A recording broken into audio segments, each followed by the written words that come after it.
Hai Sobat Nurse, tentunya kita menjadi seorang perawat harus memiliki kemampuan dalam melakukan bantuan hidup dasar atau basic life support yang merupakan tindakan keterampilan yang sangat penting bagi pasien yang mengalami henti nafas maupun henti jantung. Henti jantung atau cardiac arrest adalah pembunuh nomor 1 di dunia. Kerusakan pada otak biasanya akan terjadi kurang lebih dari 7-10 menit. Maka dari itu, kita perlukan adanya resusitasi jantung paru atau biasa disebut dengan cardiopulmonary resuscitation. Tanpa adanya suplai oksigen masuk ke dalam otak, maka otak akan mengalami kerusakan dan bahkan otak akan mengalami kematian pada jaringan otak. Apa itu resusitasi jantung paru atau CPR? Merupakan tindakan pertolongan pertama, bantuan hidup dasar atau BHD, yang dilakukan pada seseorang yang mengalami henti jantung maupun henti nafas. Tujuannya adalah untuk membuka jalan nafas yang menyempit atau yang tertutup dengan melakukan tindakan penekanan pada dada. Nah, tujuan video ini untuk mengedukasi kepada masyarakat bagaimana sih cara pertolongan pertama kepada seseorang yang mengalami henti jantung.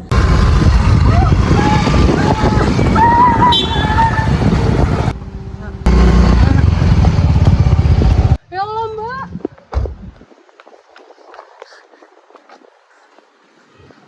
Tadi tugasnya sih. Itu ada orang jatuh tuh. Oh iya loh. Mbak, tolong ini kenapa, Mbak? Tadi saya naik mobil, motor, Mbak. Langkah-langkah melakukan hidup dasar pada seseorang yang henti jantung di luar rumah sakit.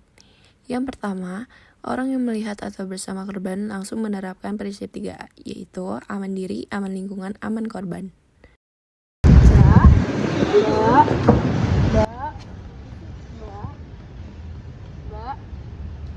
Mbak, ya Mbak gimana dong, Mbak? Mbak bantu nyapa. Lakukan short call atau aktifkan sistem penanggulangan gawat darurat, maka penolong harus segera memanggil bantuan untuk mengaktifkan SPGDT. Ambulan ya, Mbak. Mbak. Setelah itu, lakukan penilaian tingkat kesadaran korban, dicek apakah korban dalam keadaan sadar dan merespon dengan baik. Pada saat cek respon, kita juga dapat mengecek apakah korban bernapas spontan atau tidak, dan juga apakah jantung masih berdetak atau tidak. Jika tidak, korban baru bisa mendapatkan penanganan lebih lanjut. Pengecekan napas bisa dilakukan dengan melihat pergerakan dada. Aja ya? Iya, biar saya lihat RW-nya. Orangnya nggak ada, Mbak. Dia napasnya juga. Tinggal napas dulu ya, biar saya ambil BPM-nya. Saya lakukan RJP ya. Lalu lakukan compression, RJP atau CPR.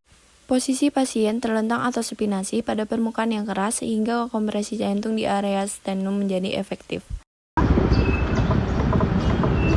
Lalu lakukan breathing. Setelah memastikan jalur nafas terbuka, maka penolong harus segera memberikan bantuan pernafasan. Pemberian ventilasi dilakukan menggunakan Big Valve Mask atau BVM. Pastikan tidak ada celah antara masker BVM dengan wajah pasien, lalu bag diremas dengan satu tangan selama 1 detik untuk memasukkan sekitar 500 ml udara ke paru-paru pasien. Ventilasi dilakukan tidak lebih dari 8-10 per menit untuk mencegah pasien mengalami hiperventilasi.